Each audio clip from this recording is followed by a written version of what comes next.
Si son igual o más viejos que yo, seguro recuerdan aquella serie nostálgica que daban por las tardes, Los Años Maravillosos, una serie que se filmó entre 1988 y 1993, donde seguíamos las aventuras de la infancia y adolescencia de Kevin Arnold, y también de su mejor amigo Paul Pfeiffer, un niño delgado de enormes gafas, cuya apariencia, por cierto, fue inspiración para la creación de Milhouse en Los Simpson. La leyenda que nos compete nació a mediados de los años 90, pues por aquel tiempo se decía que Paul había sido interpretado por el mismísimo Marilyn Manson. Este rumor tomó bastante fuerza, a pesar de estar basado simplemente en un parecido físico, sin mayores pruebas al respecto. Fue de hecho el mismo Marilyn Manson quien tuvo que salir a aclararlo un par de veces, diciendo que él no era aquel niño de Los Años Maravillosos. Con el tiempo este rumor poco a poco se fue perdiendo, pero por si les queda alguna duda, este es el verdadero Paul Pfeiffer. Su nombre es Josh Aviano y actualmente está retirado de la actuación y se dedica a las ciencias políticas. Según cuenta, durante los años 90 recibió cientos y cientos de correos electrónicos haciéndole la misma pregunta: ¿es verdad que tú eres Marilyn Manson?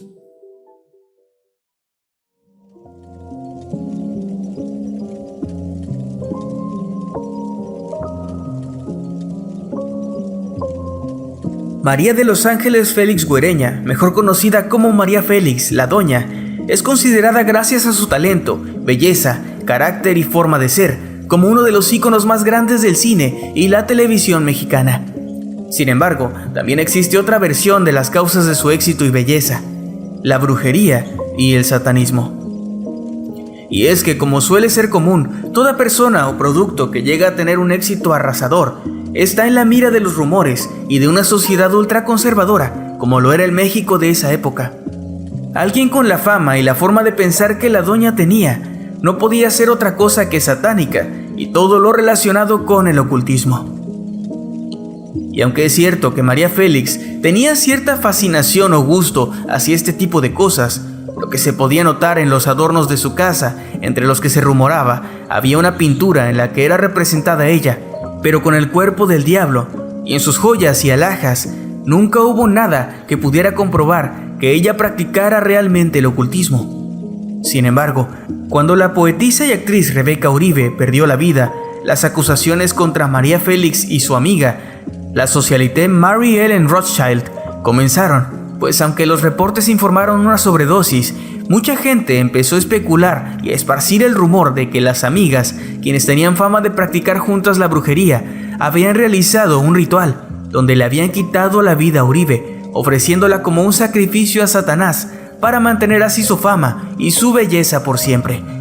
Dichos rumores se hicieron más fuertes debido a que hubo quienes dijeron haber visto a una joven muy parecida a Rebeca saliendo de la habitación de la Doña el mismo día que había perdido la vida.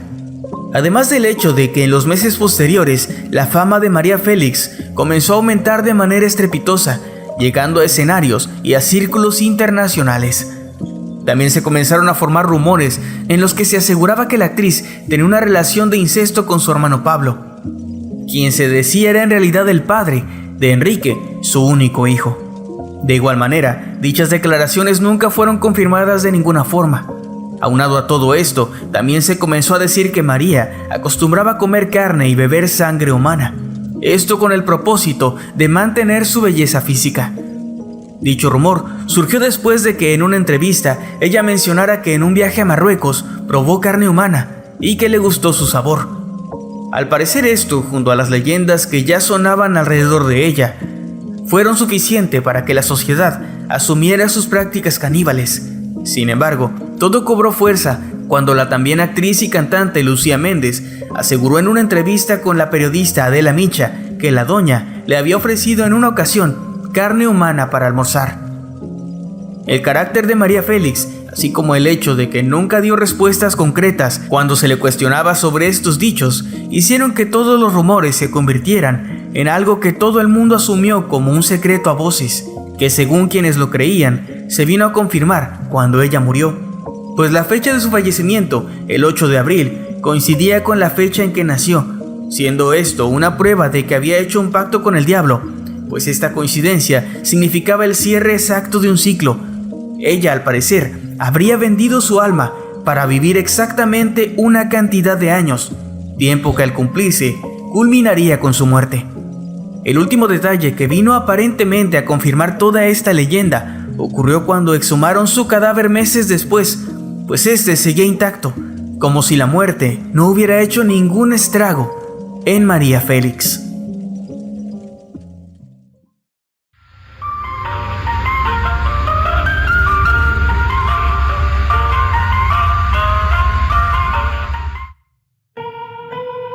Los mensajes subliminales son palabras o ideas que se ocultan de manera intencional en algún producto. Los más comunes son colocados en publicidad, esto con la intención de aumentar las ventas, estimulando la mente de los consumidores.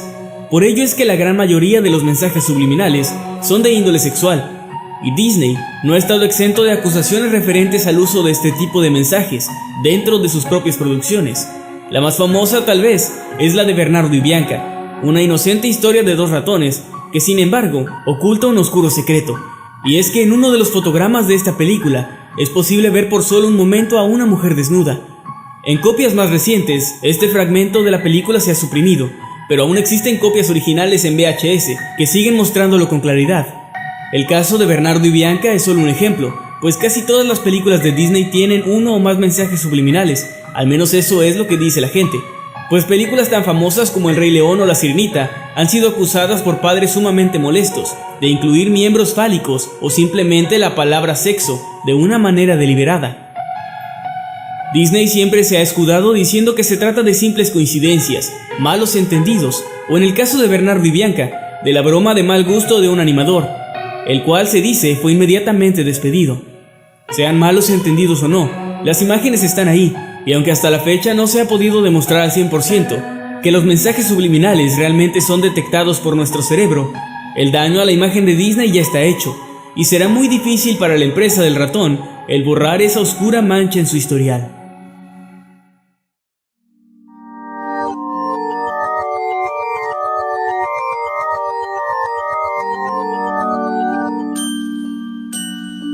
Es muy probable que en algún momento de tu vida alguien te haya contado aquella historia de que los pitufos en realidad son criaturas malignas y hasta satánicas. Pues bien, las leyendas acerca de estos pequeños y azules seres no se limita a la animación, pues durante los años 80 una serie de reportes paranormales relacionados con los pitufos tuvo lugar principalmente en países latinoamericanos, donde eran muy populares. Desde un muñeco de papá pitufo que atormentaba a una pequeña niña hablándole durante la noche y diciéndole que la mataría a ella y a su familia, hasta la historia de unas pequeñas figurillas de plástico que cobraban vida por las noches para hacer travesuras y esconder cosas en la casa. Se habla de personas que al entender la naturaleza maligna de estos seres, intentaron quemar los muñecos y mercancías relacionadas con ellos, solo para darse cuenta de que éstas nunca lograban quemarse. Actualmente los pitufos son una exitosa franquicia cinematográfica, y aunque su leyenda negra ha sido casi olvidada, aún hay quienes piensan que estos simpáticos seres no son tan adorables como parecen. ¿Alguna vez tuviste un pitufo entre tus juguetes?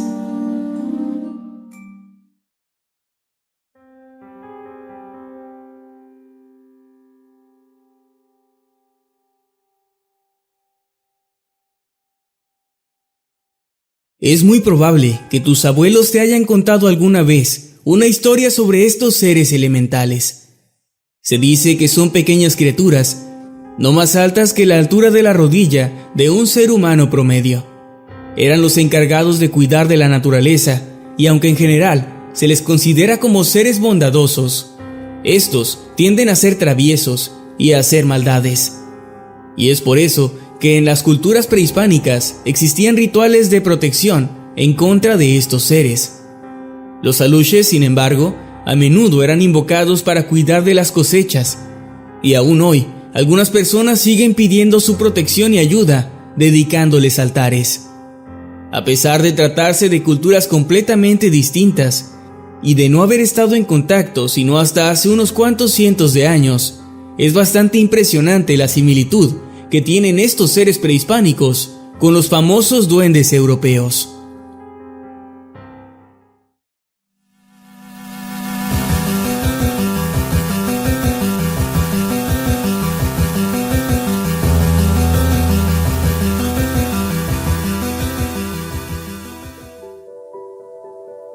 No sé si en la actualidad aún siguen fabricándolos, pero hubo un tiempo en el que estos tatuajes temporales que se adhieren a la piel frotándolos con un poco de agua eran muy populares y los podías encontrar en galletas, chicles y todo tipo de golosinas. Por supuesto que como le pasa a todo lo que es popular, las leyendas urbanas comenzaron a gestarse alrededor de estos aparentemente inofensivos stickers. La más popular decía que estos tatuajes eran usados por traficantes, quienes les añadían drogas y los regalaban a los niños afuera de las escuelas con la intención de volverlos adictos, o peor aún, eran usados por asesinos psicópatas, quienes les agregaban veneno, o incluso el virus del SIDA. Recordemos que en esos años se sabía muy poco o nada acerca del VIH, y la gente creía que la enfermedad podía transmitirse de las maneras más estúpidas, como con jeringas en el metro, o en los asientos del cine. Bueno, hay que aceptar que en la época actual aún hay mucha gente muy mal informada al respecto. Pero con el tiempo y a pesar de las protestas de padres de familia preocupados por estos tatuajes, el producto siguió en el mercado por muchos años más y los rumores poco a poco fueron acallándose. Pero aún así, muchos recuerdan con nostalgia aquellos días donde su madre les decía que si se ponían un tatuaje temporal, iban a morir de SIDA.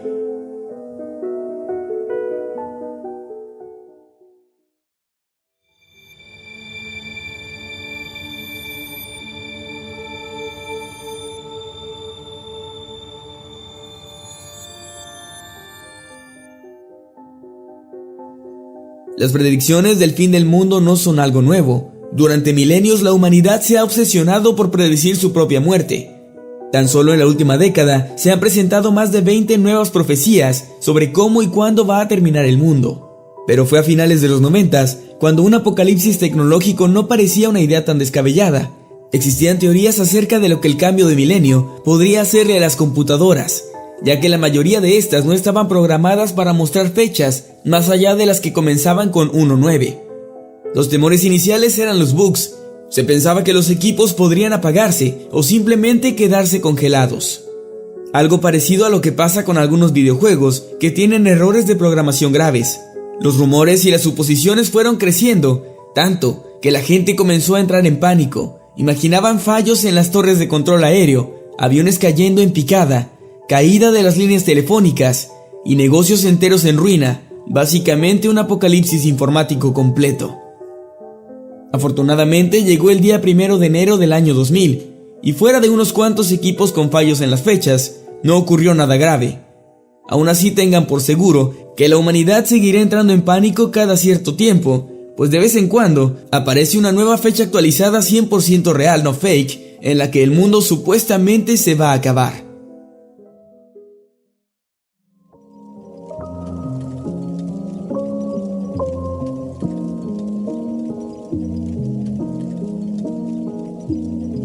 Desde los años 50 y hasta la década de los 80s, hubo varias figuras que se convirtieron en referentes del cine mexicano de comedia. Nombres como Roberto Gómez Bolaños, Ramón Valdés o Mario Moreno pasaron a la lista de los grandes comediantes de esa época. Pero entre ellos, hubo uno que destacó por el tipo de humor que manejaba, bastante distinto al de los demás. Se trató de Gaspar Genein, mejor conocido como Capulina, quien llegó a ser conocido como el rey del humor blanco. Algo que distinguió al actor fue la forma en la que manejó su carrera, la cual estuvo prácticamente limpia de escándalos o chismes que dañaran su imagen. Sin embargo, tras su muerte en el año 2011, surgió un rumor que pretendía revelar el supuesto lado oscuro del comediante. En este se aseguraba que Capulina tenía como costumbre organizar ostentosas fiestas en su hogar, en las cuales se hacían presente todo tipo de excesos, y cuyos asistentes, si así lo querían y se quedaban hasta el final, podían participar en una sesión grupal de sexo, la cual era grabada a través de varias cámaras escondidas que el actor había instalado en el cuarto, destinado a este propósito. En estas reuniones, según el rumor, participaban personalidades de la época, desde actores y actrices hasta prominentes políticos, y los videos eran guardados por Capulina en una colección privada que tenía, donde también se incluían videos de corte snuff, los cuales se dijo que también él había grabado. Dicho rumor se esparció tan rápido que se convirtió en toda una leyenda urbana en torno al actor. Aunque fue desmentido por sus familiares y nunca se tuvo ni una sola prueba de la existencia de dicha colección de videos, aún así hay gente que hasta el día de hoy esto sigue tomándolo como un hecho.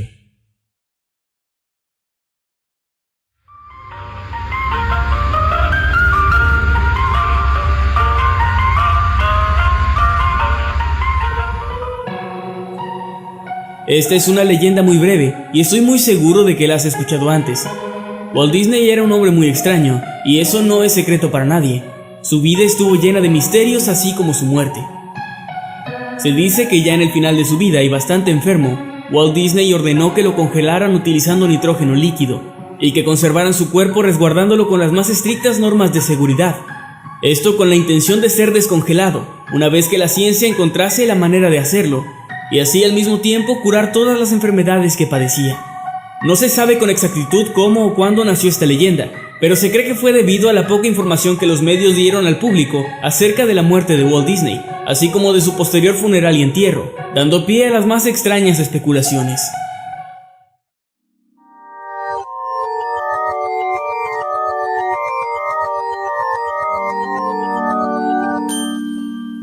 Los Furbies fueron todo un fenómeno entre los niños de los años 90. Eran pequeños robots bastante básicos, con una apariencia adorable. Algo que los caracterizaba era el hecho de que parecían aprender a hablar poco a poco, mientras más se interactuaba con ellos. Algo que para nada agradó a la Agencia de Seguridad Nacional de los Estados Unidos, quienes tan paranoicos como siempre, creyeron que los Furbies de alguna manera podían ser utilizados para robar secretos de seguridad nacional.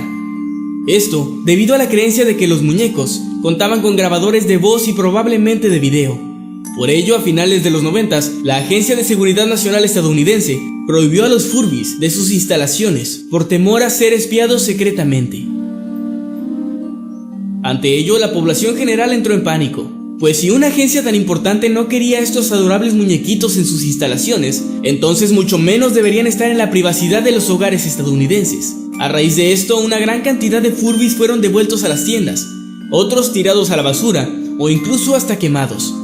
Tras todo este revuelo, Tiger, la empresa fabricante, decidió lanzar un comunicado en el cual se aclaraba que los Furbies no contenían grabadoras de video ni de voz y que realmente no aprendían a hablar, sino que se trataba sencillamente de un programa que los hacía hablar con más frecuencia mientras más pasaba el tiempo, dando así la ilusión de aprendizaje. Aún y con todo esto, el daño ya estaba hecho, y aunque los Furbies siguieron vendiéndose bastante bien, ya no eran vistos con la misma confianza por una buena parte de la población de los Estados Unidos. Este caso se volvió tan popular que incluso en la serie de Los Simpson hay un capítulo que parodia dicha situación.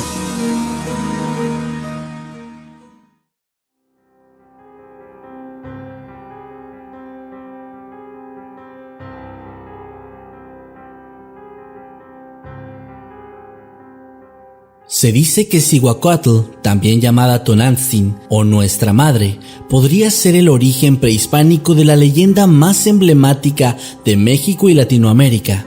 Estamos hablando, por supuesto, de La Llorona. Pero, ¿qué tienen en común esta diosa prehispánica y el fantasma más famoso de México? Pues bien, se dice que poco antes de la llegada de los españoles a la Gran Tenochtitlán, Cihuacóatl comenzó a aparecer en el lago de Texcoco y caminó montaña abajo, llorando y lamentándose. Los sacerdotes subían a lo alto del templo y al mirar hacia el oriente la veían, una figura femenina de color blanco que lloraba y su lamento era escalofriante. ¡Ay, hijos míos! ¿A dónde los llevaré para que escapen de tan funesto destino? Muchos interpretan estas palabras como un terrible presagio del sufrimiento y la destrucción que les esperaba a los mexicas. Como se habrán dado cuenta, esta leyenda tiene algunos elementos muy parecidos a los que podemos encontrar en el mito moderno de La Llorona, como su aparición en sitios cerca del agua, como lagos o ríos, el hecho de que se describa como una mujer de blanco que se lamenta por sus hijos. En el caso de La Llorona, debido a que ella misma los ahogó en un río, pero en el caso de Cihuacóatl, por la impotencia de no poder ayudar a su pueblo ante su inminente destrucción.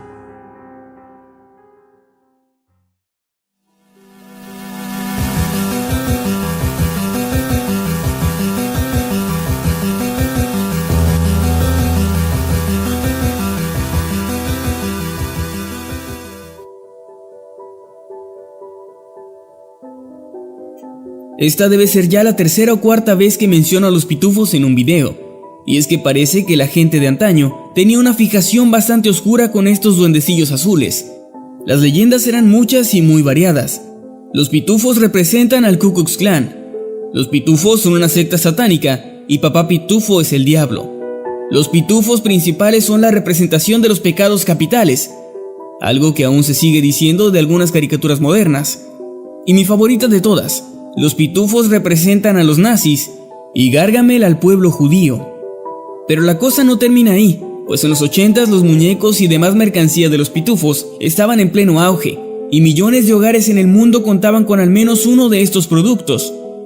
Y más de una persona declaraba que los muñecos se reían o hacían ruidos extraños por la noche, que aparecían en sitios donde no los habían dejado, o que los niños decían cosas, como que Papá Pitufo les había susurrado algo al oído mientras dormían. La paranoia colectiva llegó al punto en el que se acusó a los muñecos de estar malditos, y su destino fue terminar en la basura, o quemados en la chimenea o en el jardín. Al igual que pasa con la mayoría de estas cosas, los pitufos terminaron pasando de moda, y con la pérdida de su popularidad, también se perdieron las leyendas sobre ellos, aunque claro, aún puedes encontrar a quien cree firmemente en estas historias.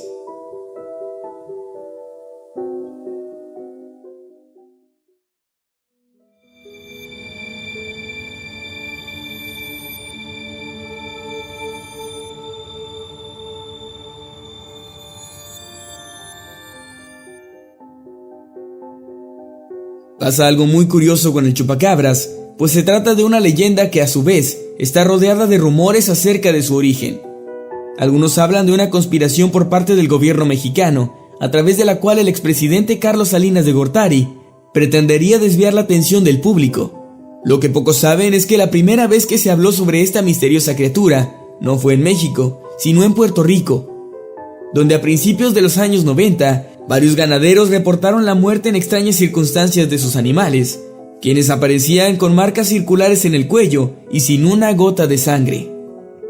Así que ya sea un invento con fines políticos, o una especie animal desconocida, un ser de origen extraterrestre, o un experimento fallido de algún laboratorio secreto, lo cierto es que el chupacabras llegó para quedarse, pues casi 30 años después sigue apareciendo en notas de periódico, blogs escritos, documentales, películas y videos de YouTube como este.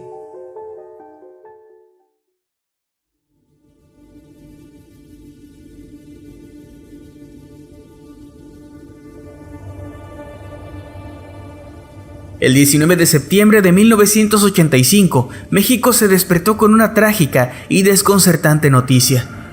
Un terremoto de 8.1 grados de magnitud acababa de sacudir el entonces Distrito Federal, ocasionando el derrumbe de edificios y casas, dejando a muchas personas atrapadas bajo los escombros y movilizando a rescatistas de toda la nación y también de países vecinos, así como a toda la sociedad mexicana, para dar apoyo a quienes resultaron damnificados.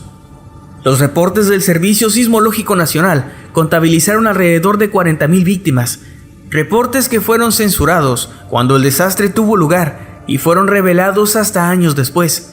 Sin embargo, entre esas 40,000 víctimas, la nación se centró en uno solo por un tiempo: un niño de 9 años de nombre Luis Ramón Nafarrete Maldonado, conocido simplemente como Monchito. Según el testimonio de los padres del niño, la familia había llegado un día antes a la ciudad, y mientras el pequeño se encontraba durmiendo en la misma habitación que su abuelo materno, fue cuando ocurrió el sismo, el cual los había sepultado a ambos. Los cuerpos de rescate se movilizaron rápidamente, tratando de encontrarlos. Inclusive los hijos del entonces presidente Miguel de la Madrid llegaron al lugar para ofrecer su apoyo en el rescate de Monchito. Durante varios días, los cuerpos de rescate israelíes, italianos y de la Marina Nacional Mexicana buscaron el cuerpo del niño, y aún después de haber encontrado el del abuelo, seguían sin señales de que ahí se encontrara Luis Ramón. En palabras del intérprete de los rescatistas italianos, la ausencia de olores y de moscas les dieron a entender que ahí no había cadáver alguno, pero la ausencia de ruidos o vibraciones después de tantos días era el indicio de que tampoco había alguien con vida en ese lugar, por lo que ellos dieron por terminada la búsqueda ahí. Sin embargo, un grupo de jóvenes de la sección 5 del Voluntariado Nacional informaron de un aparato de ultrasonido que había detectado movimientos debajo de los restos del edificio. Tras comunicarse con una persona que estaba atrapada, se llegó a la conclusión de que era un niño, el niño Monchito. Para este punto, los medios nacionales ya cubrían la nota y la habían vuelto algo mediático. El anuncio de nuevas esperanzas hizo que la decaída moral de los voluntarios, rescatistas y la población en general se levantara de nuevo, pues querían recuperar con vida la mayor cantidad posible de víctimas del terremoto. Finalmente, las labores de rescate dieron por concluidas el 11 de octubre. El cuerpo de Monchito nunca apareció. La historia del pequeño fue prácticamente ignorada y nadie más habló del tema, al menos no de manera oficial, pues poco después comenzaron a circular las verdaderas razones por las que el pequeño nunca había aparecido.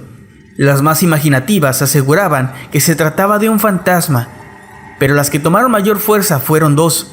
La primera aseguraba que el niño en realidad nunca había existido y que había sido un invento de los supuestos padres, pues en la habitación del abuelo había una caja fuerte que se había quedado sepultada debajo de los escombros y ellos simplemente querían recuperarla, ya que en su interior había una gran cantidad de dinero.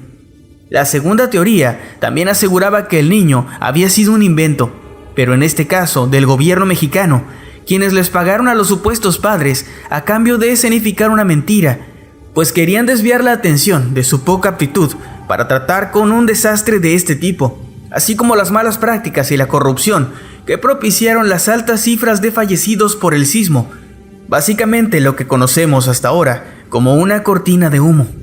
Los años fueron pasando y del aparentemente inexistente Monchito y de su familia jamás se ha vuelto a saber nada.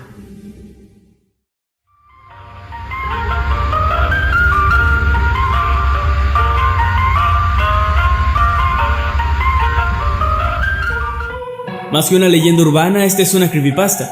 Y aunque la gente suele confundir ambos conceptos, realmente son dos cosas muy distintas. Aún así decidí incluir a Suicide Mouse en este video, pues aún siendo un creepypasta, tiene muchas posibilidades de ser real. Suicide Mouse es una película corta de animación protagonizada por Mickey Mouse. Se dice que fue hecha por el mismo Walt Disney y es verdaderamente tétrica e incómoda de ver. Según se cuenta, en la película el ratón está caminando a través de lo que parece ser una ciudad muy sombría, con una extraña música de piano de fondo y ruido blanco. Repentinamente la pantalla se pone totalmente negra y hasta la marca de 6 minutos, Mickey comienza a caminar de nuevo al mismo ritmo, pero esta vez se pueden escuchar voces que hablan en el fondo, mientras que el ratón sigue caminando. Y mientras más camina, su rostro, así como la música, se van distorsionando cada vez más. Las voces se vuelven macabras y pueden oírse gritos agudos hasta que la cara de Mickey termina completamente deformada. En los próximos 2 o 3 minutos, la sonrisa del ratón se vuelve espantosa, su rostro ya no tiene piel y se ve completamente demoníaco. La última escena de la caricatura es el habitual rostro sonriente de Mickey, con un texto en ruso en la parte inferior de la pantalla. Actualmente hay un video que circula por internet y supuestamente se trata de un fragmento de este corto animado, aunque la veracidad del mismo jamás ha sido probada.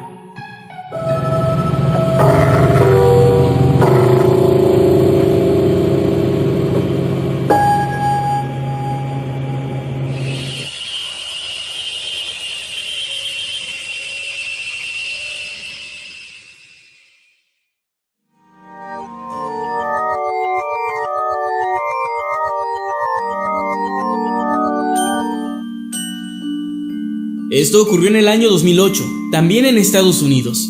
Las leyendas urbanas alrededor de los Muppets no son algo nuevo. Estos muñecos han causado tanto alegrías como temores en muchos niños del mundo. Pero en este caso en especial, un pequeño muñeco de Elmo es el protagonista de una muy extraña y tétrica anécdota. James Brauman era un pequeño niño de 2 años, a quien le encantaba el personaje de Elmo. Por esta razón, la madre de James le compró un muñeco parlante del personaje. Todo transcurrió normalmente, hasta que un día de tantos las baterías de este se agotaron y los padres de James compraron unas nuevas. La extrañeza de los Brauman ante lo que ocurrió después fue simplemente indescriptible, pues el muñeco ya no decía las dulces frases de antes, sino que ahora solo repetía una única frase, una y otra vez: Kill James, matar a James. Al percatarse de esto, la madre del niño trató de alejar a su hijo lo más posible del juguete, cosa que le resultó difícil, pues se trataba del juguete preferido del niño. Finalmente el muñeco fue enviado a la fábrica para ser revisado y encontrar la falla que estuviese provocando tal problema. Después de esto nada más se supo del caso, y ya sea que se trate de simple pareidolia auditiva o no, es bastante raro imaginar lo que se siente, que tu muñeco favorito diga tu nombre, en un contexto tan aterrador.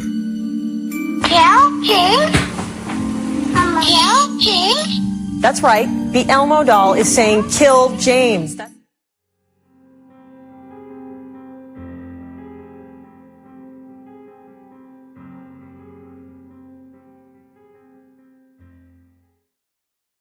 Probablemente alguna vez algún amigo o familiar tuyo te haya contado la historia de una mujer muy hermosa que se le aparece a los hombres para atraerlos y después matarlos, revelando su escalofriante aspecto real. Bueno, pues existen muchas historias y leyendas similares por todo el mundo, y una de ellas tiene un origen prehispánico, maya, para ser más exactos. Se dice que en la zona que actualmente es Yucatán vivían dos hermanas, Ixtabay y Utzcolel.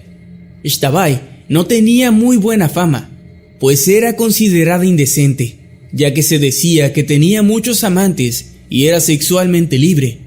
Sin embargo, a pesar de ser hermosa, era humilde y trataba con respeto tanto a las personas como a los animales. Ella solía regalar las joyas que sus amantes le daban a personas pobres que realmente las necesitaran. Por otra parte, su hermana Utzcolel era una mujer casta y pura, considerada por muchos como un ejemplo a seguir. Era igualmente hermosa, pero su corazón era rígido, y ella además era envidiosa y no trataba bien a las demás personas. Cuando Ixtabay murió, poca gente fue a su entierro, pero de su tumba un hermoso aroma comenzó a emanar, llenando todo el pueblo de ese dulce olor. En ella crecieron flores de Xtabetún, una hermosa flor de aroma delicioso. Al ver esto, Utzcolel se sorprendió mucho y pensó que su propia muerte sería todavía más hermosa.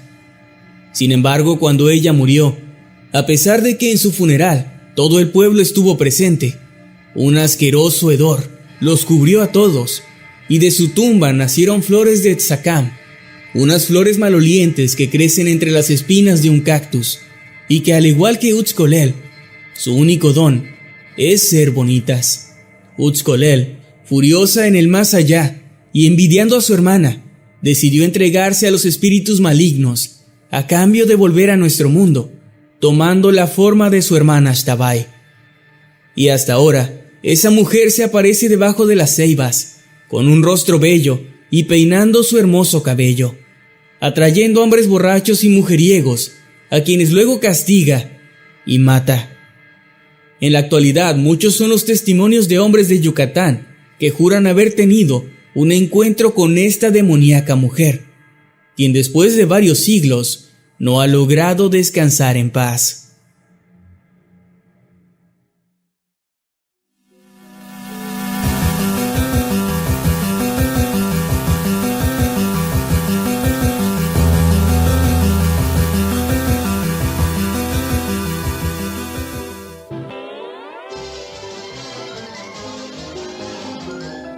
Antes de que el anime se popularizara de manera general en Occidente y las señoras religiosas acusaran a series como Pokémon o Dragon Ball de ser satánicas, ellas estaban muy aburridas y necesitaban algo que satanizar, así que decidieron ir en contra de las series como los Looney Tunes. Sí, hubo un tiempo en el que Bugs Bunny fue considerado consorte de Satán o algo así. Una de las leyendas que más se propagaron al respecto era aquella del niño que era fan de las caricaturas, especialmente de los Looney Tunes, y pasaba todo el día frente al televisor viendo dibujos animados. Estaba tan obsesionado que a veces dormía hasta altas horas de la noche sin permiso de sus padres, sentado frente a la luz de la pantalla. Al menos hasta que una noche, mientras él veía sus dibujos y sus padres ya dormían, a estos los despertó un fuerte grito. Al bajar a la sala, vieron cómo el hijo era arrastrado desde el televisor por los personajes de los Looney Tunes, quienes lo llevaron con ellos hasta dentro del monitor. Aterrados, los padres no podían creer lo que estaban viendo y no pudieron hacer nada, más que ver cómo su hijo era secuestrado por sus caricaturas favoritas, amordazado y puesto en un ridículo traje que no dejaba que se viera su rostro. Y desde entonces, al elenco de la caricatura, se unió un nuevo personaje, uno que no hablaba y del cual no se le podía distinguir más que los ojos. El niño ahora era Marvin el marciano. Si crees que esta historia no tiene sentido, déjame decirte algo. No lo tiene, pero eran los años 80 y los niños se asustaban con cosas así. Por supuesto, al final, como pasa con todo, los Looney Tunes pasaron de moda también, y estas historias fueron olvidadas y reemplazadas por las ya clásicas leyendas del anime satánico.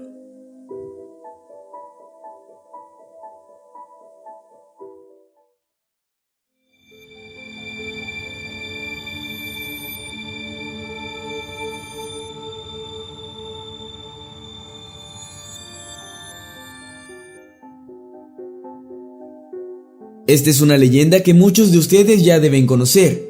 Yo en lo personal lo recuerdo especialmente porque de niño me encantaba ir a McDonald's, pero debo admitir que esa estatua del payaso Ronald McDonald, sentado en una banca siempre tan sonriente, me parecía bastante macabra.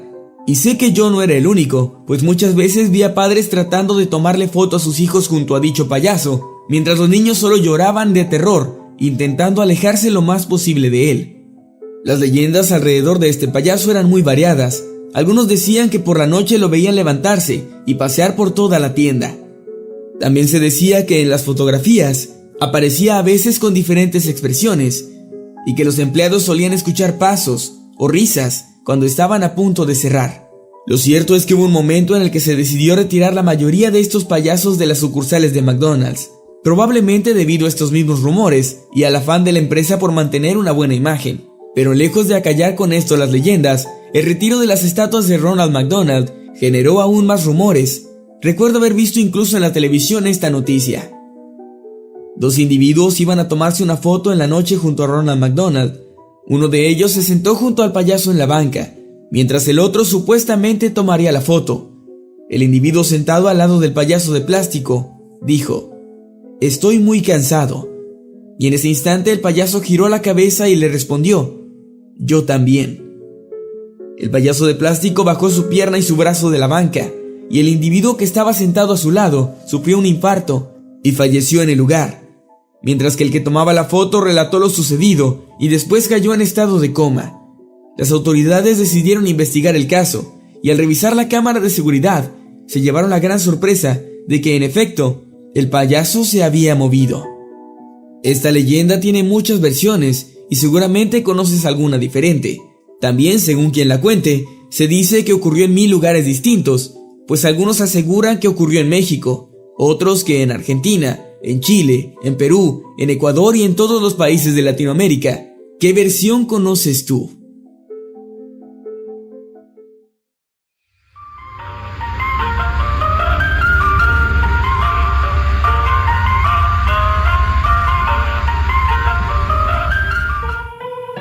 Los parques de Disney son un sueño hecho realidad para muchos niños, aunque para muchos otros han resultado ser su peor pesadilla. Hay demasiadas historias acerca de las tragedias y muertes ocurridas en Disney. Se habla de restos humanos reales que han sido encontrados por niños en las atracciones. Se dice que los parques de Disney son tan grandes que muchos de los cuerpos de las personas que hayan muerto no han sido encontrados aún, y que estos reposan en algún rincón oscuro de una atracción o en el fondo de alguno de los lagos. A pesar de todas estas muertes, se dice que Disney puede presumir que nunca nadie ha muerto en uno de sus parques. Esto debido a una muy rara política de la empresa, que aprovechándose de algunos huecos de la ley, se las arreglan para que nadie sea declarado oficialmente muerto dentro de sus instalaciones. Otra leyenda, que es más bien curiosa, es aquella que dictaba que si te encontrabas cerca de algunos de los personajes de Toy Story en el parque, como Woody o Buzz, y gritabas «ahí viene Andy», inmediatamente los personajes caerían al suelo fingiendo no estar vivos, tal como ocurría en la película. Esta leyenda resultó ser cierta, pero se volvió tan conocida que todo el mundo quería intentarla, así que la empresa decidió darle nuevas instrucciones a sus trabajadores para que ignoraran la frase y continuaran con sus actividades normales.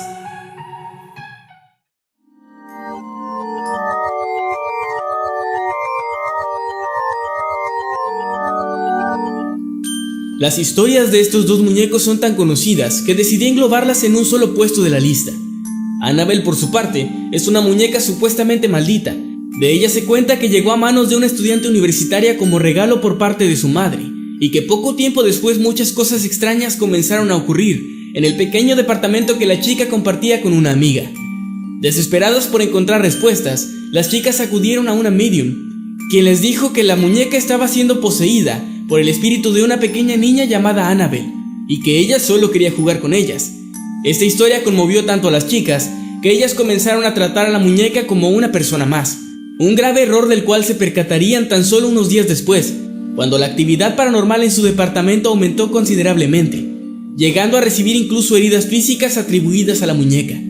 Es aquí cuando los Warren intervienen y le explican a las estudiantes que la muñeca no está siendo poseída por una niña, sino por un demonio, y que es gracias a que ellas le dieron permiso de entrar en sus vidas que este demonio ha logrado hacer tanto daño. Actualmente Annabelle se encuentra en el Museo de lo Paranormal de los Warren, protegida tras una vitrina, donde dicen la actividad demoníaca aún es bastante fuerte. Por su parte, Robert es un pequeño muñeco casero que le fue regalado a un pequeño niño del mismo nombre por una empleada de la familia quien era practicante de la magia negra. El pequeño Robert pasaba horas hablando con el muñeco, quien le decía cosas aterradoras. Los vecinos comentaban que a veces veían a un niño pasear por la casa, aun y cuando la familia no se encontraba, y que en algunas ocasiones llegaron a ver al muñeco asomándose por la ventana. Este caso es particularmente conocido por supuestamente haber inspirado a la película Chucky, el muñeco diabólico. Robert se encuentra en la actualidad en el Museo Fort East Martello, y se dice que si le tomas una fotografía sin que él lo autorice, invariablemente morirás de una forma atroz.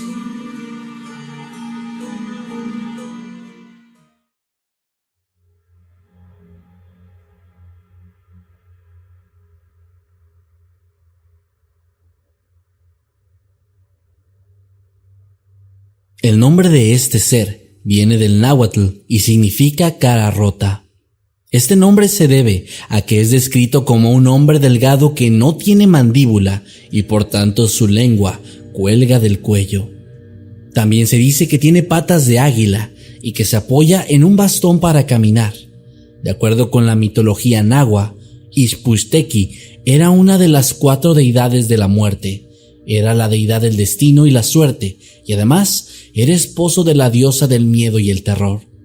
Ixpuxtequi vagaba por las noches en los senderos y caminos. Lo curioso es que, a diferencia de muchas criaturas mitológicas, él no era agresivo ni atacaba a las personas. Él simplemente vagaba sin rumbo alguno. Sin embargo, aún así, era especialmente temido por los viajeros nocturnos y solitarios, pues ellos creían que el toparse con él era un presagio de mala suerte y de infortunio.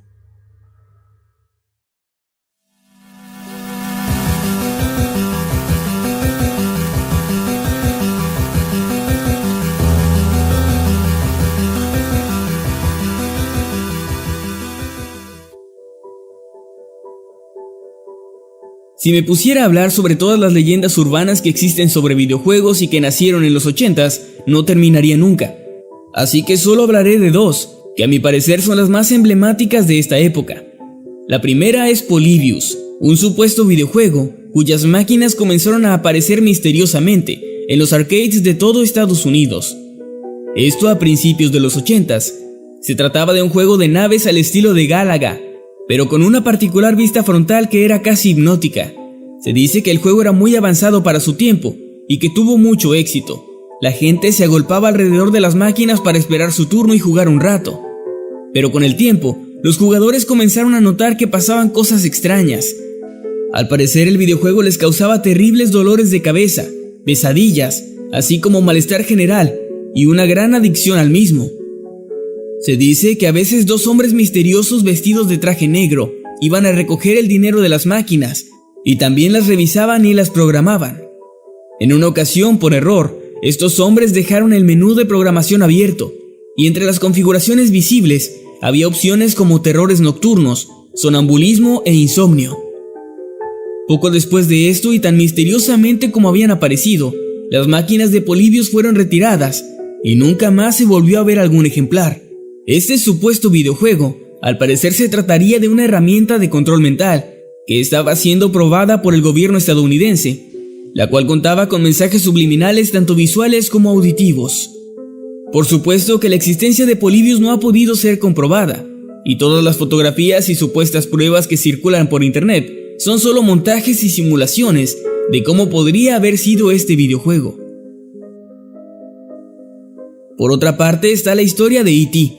Tras el enorme éxito de la película en el cine, de inmediato se encargó la realización de un videojuego del extraterrestre para la Atari 2600, el cual debía salir a la venta para la Navidad de 1982.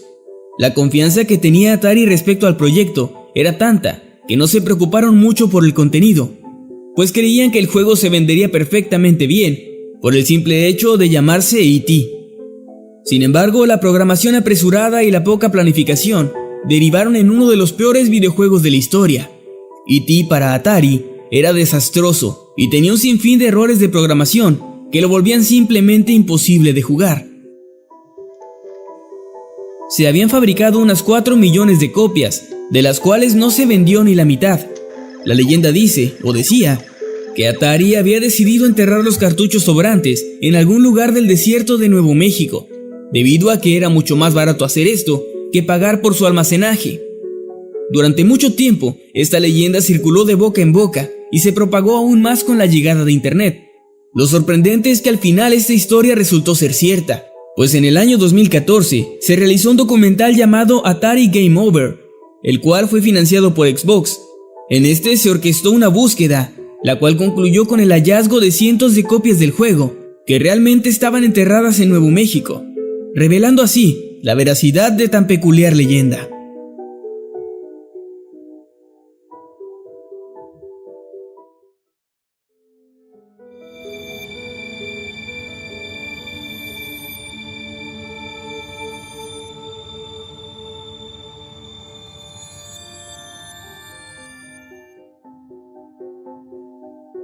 Creo que un video de leyendas urbanas noventeras estaría incompleto si no se menciona este caso.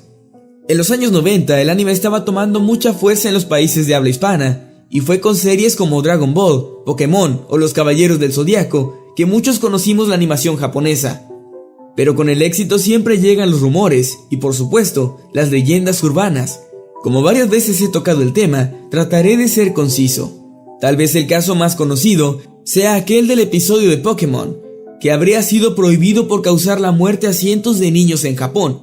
Al menos eso dice la leyenda, ya que realmente nadie murió. Lo cierto es que dicho capítulo sí provocó algunos ataques de epilepsia debido a los destellos y colores utilizados en él. Pero esto fue suficiente motivo para que las madres preocuponas de Latinoamérica se dieran a la tarea de regalar, tirar o hasta quemar cualquier cosa que tuviera que ver con Pokémon o con el anime en general, ya que según ellas, la animación japonesa era una creación del mismísimo demonio. Sí, eso tenía sentido para ellas. Lamentablemente, y aunque parezca absurdo, han pasado prácticamente 20 años y aún existen personas que creen en esto. Creen que un japonés va a partirse la espalda en jornadas laborales extremas para animar una serie con la única intención de hacer que los niños, no sé, ya no vayan a misa o algo así. En fin, las leyendas siempre van a existir, algunas más interesantes que otras, pero creo yo, son parte del folclore y también una parte muy arraigada de nuestra amada cultura popular.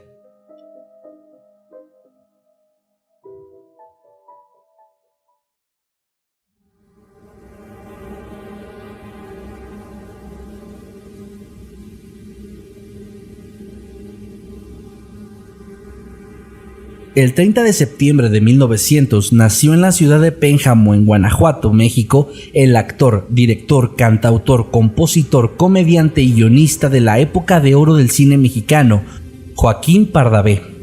Su prolífica carrera abarcó un total de 104 películas, 50 composiciones musicales y más de 3,000 puestas en escena teatrales. Finalmente, él falleció el 20 de julio de 1955 y es justo después de su muerte cuando se volvió el protagonista de una leyenda urbana que rápidamente se extendió y perdura hasta el día de hoy, en la cual se asegura que este actor fue enterrado vivo. Según los rumores, el actor sufría de catalepsia, una enfermedad que en su fase más avanzada hace que el cuerpo entre en un estado de inmovilidad que provoca que el paciente presente características similares a las de un cadáver. Tras haber sufrido un ataque y ser revisado por un médico inexperto, el actor fue declarado sin vida y enterrado de manera convencional. Sin embargo, cuando sus familiares comenzaron con todos los trámites que conlleva el fallecimiento de alguien, se dieron cuenta de que faltaba un documento que Pardavé había dejado en su pantalón, el que llevaba puesto el día que fue enterrado. Esto los llevó a exhumar los restos del actor, pero cuando abrieron el ataúd para buscar el papel, se encontraron con una escena simplemente terrorífica. El cuerpo de Joaquín estaba boca abajo, con carne y sangre en las uñas, además de una visible mueca de desesperación en su rostro, producto del horror de verse encerrado en el pequeño espacio de madera. Los responsables de esparcir dicha versión de la muerte del actor fueron encargados del diario mexicano La Prensa, pero más tarde los propios familiares y el médico de cabecera de Pardavé confirmaron que todo se trató de una simple mentira, pues el actor había perdido la vida gracias a un derrame cerebral. Aún así, muchísima gente decidió creer en la otra versión, haciéndola pasar por la verdadera, incluso hasta el día de hoy.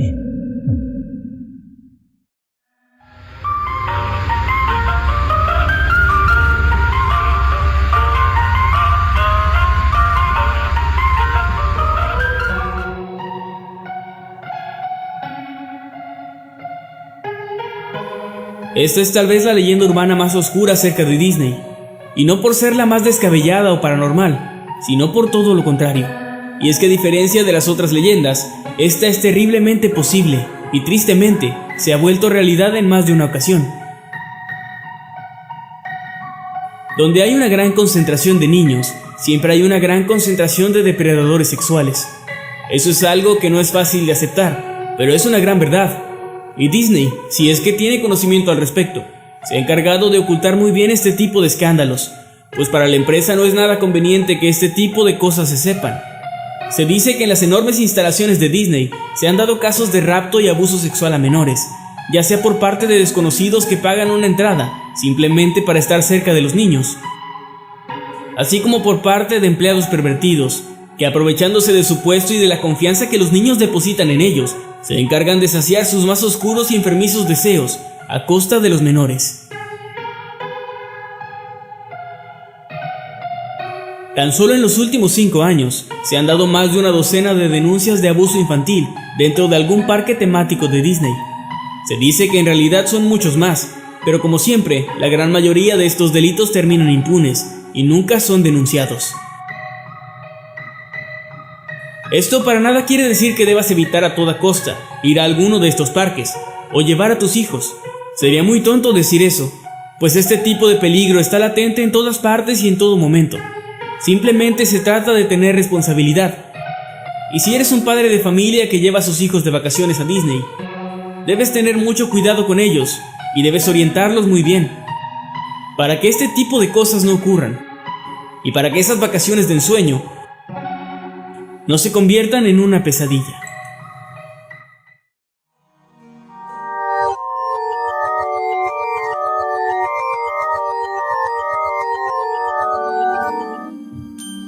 Thomas Alva Edison, un hombre cuya inventiva y creatividad no discutiremos en este video, solo digamos que patentó más de lo que inventó. Pero el señor Edison era un gran empresario, eso no está en discusión. El hombre sabía cómo hacer dinero, y aunque pocos lo saben, en algún momento de su carrera intentó introducirse en la industria de los juguetes.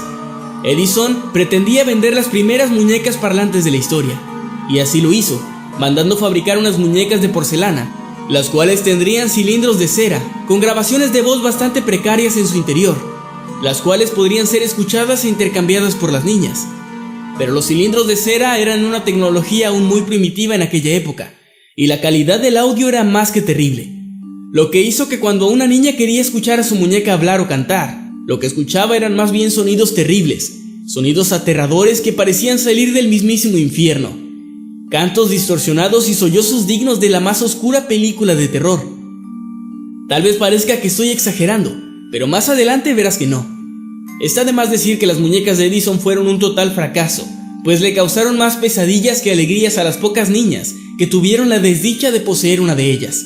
Durante mucho tiempo se creyó que esto era solo una leyenda urbana más, pero con la llegada del internet se han logrado rescatar algunas de las grabaciones originales de dichas muñecas. A continuación les presentaré una de ellas. Espero que la disfruten.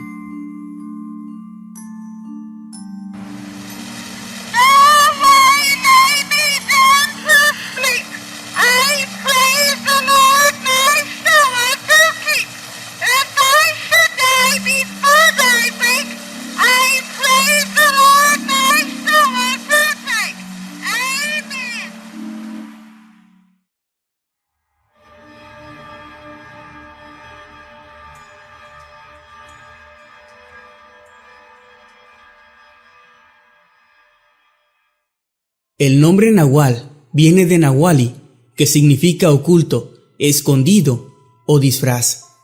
Se cree que los nahuales eran brujos que tenían la capacidad de cambiar su forma física para transformarse en animales. De acuerdo con algunas tradiciones, todos desde el momento de nuestro nacimiento ya tenemos un vínculo especial con algún animal, pero solo algunos brujos o chamanes son capaces de manipular dicho vínculo. Pero los nahuales no solo pueden transformarse en animales, aunque esta es la representación más común. En realidad, también pueden tomar la forma de diversos elementos naturales, como el fuego, la lluvia y los rayos. Muchos son los relatos de personas que aseguran haberse topado con uno de estos seres, quienes se presentan principalmente como una especie de perro gigantesco y de ojos rojos o amarillos que generan un profundo miedo en quien los ve. Es inevitable el pensar en algunas similitudes que tienen los nahuales con criaturas de distintas mitologías, como los skinwalkers, los wendigos o los hombres lobo. Algunas personas poco informadas podrían pensar que estas culturas robaron conceptos o ideas de nuestros antepasados para sus propias criaturas. Sin embargo, al pensarlo bien, una pregunta podría surgir en nuestra mente. Si tantas culturas, incluyendo a las de otros continentes, tienen mitos sobre seres humanos que se transforman en animales, entonces, ¿será posible que todos se refieran al mismo tipo de ser? Esto, por supuesto, queda completamente a tu criterio.